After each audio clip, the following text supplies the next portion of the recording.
dhufa kan rabbi nu ga'u.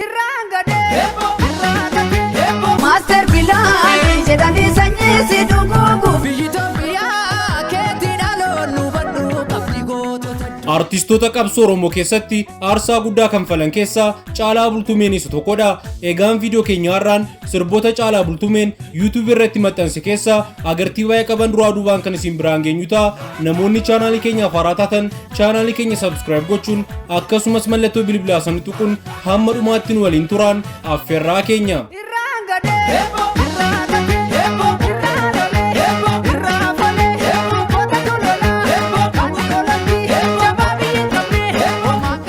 Sirbi gootota Adwaa jedhu kun bara 2021 Caalaa Bultumeen sirna kabajaa ayyaana Adwaaf kan sirbe yoo ta'u, karaa YouTube chaanal Itiyoo Golden Muuzikiin gaddifamuun agartii 87,000 olii fi laayikii 1,500 ol argachuun sadarkaa 5ffaa irratti kan argamudha.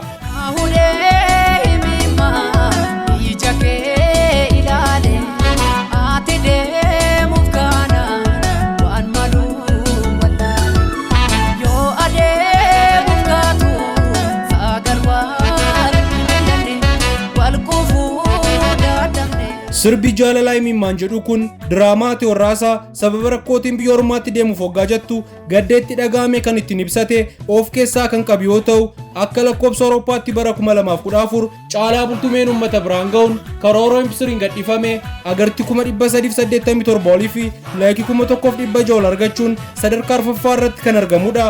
Dammaqilakki Oromoo bahaadhiyaa walitti dhaabni amantii kutaa waliin qoqqoodini biyya si dhuunfatte.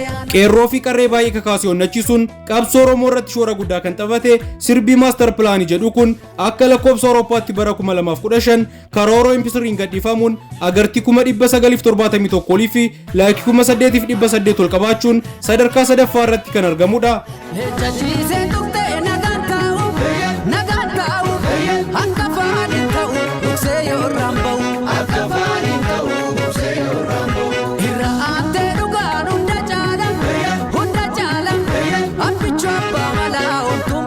Sirbi Abbaa Malaa jedhu kun bara 2021 waraana mootummaa Itoophiyaa fi naannoo Tigraay gidduutti taasifamaa turetti Caalaa Bultumeen uummata kakaasuuf sirba gadhiise yoo ta'u, karaa YouTube chaanaalii OBN gadhiifamuun agartii miliyoona 1.3 olii fi laayikii 9,900 ol qabaachuun sadarkaa 2ffaa irratti kan argamudha. Lammiin koo duruu gadaan bula marsaa isa ga'uun bara gadaa meelba hamaan teessoo toliin ba'u.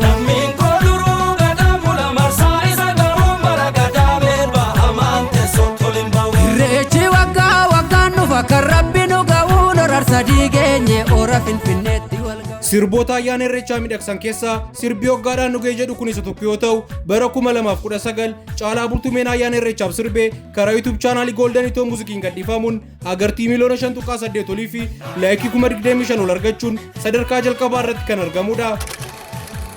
Maatiiwwan chaanaalii keenya sirboota Caalaa Bultumee isin dhiyeessine keessaa kan irra jaallattan koomentii irratti barreessuun akkasumas chaanaalii keenya like, share, subscribe gochuun dagatinaa isiniin jecha viidiyoo biraan ammoo arginuutti nagaatti.